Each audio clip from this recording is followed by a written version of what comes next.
Assalamu alaikum wa rahmatullahi wa barakatuh. We are here with fourth hadith of Sahih Bukhari.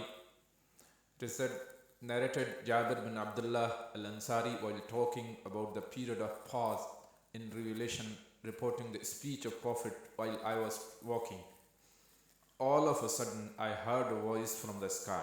I looked up and saw the same angel who had visited me at the cave of Hira, sitting on a chair between the sky and the earth.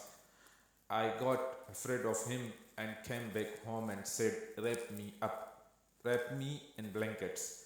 And then Allah revealed the following holy verses of Quran.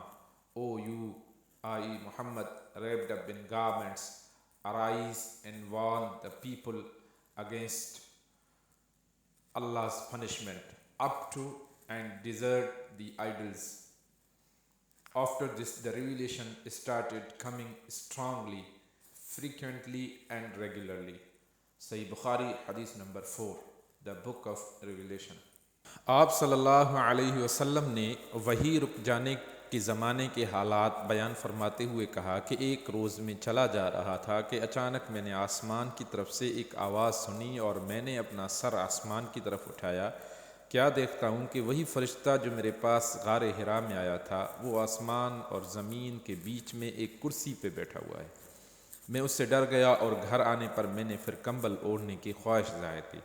اس وقت اللہ پاک کی طرف سے یہ آیات نازل ہوئیں کہ اے لحاف اوڑھنے والے، اوڑھ کر لیٹنے والے، اٹھ کھڑا ہو اور لوگوں کو عذاب الہی سے ڈرا اور اپنے رب کی بڑائی بیان کر اور اپنے کپڑوں کو پاک صاف رکھ اور گندگی سے دور رہ.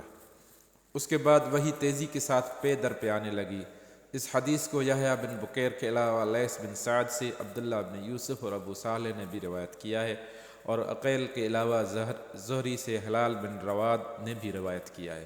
یونس اور معمر نے اپنی روایت میں لفظ فوادہ کی جگہ بوادرہ نقل کیا ہے. صحیح بخاری حدیث نمبر 4، جس کا عنوان ہے کتاب وحی کے بیان میں.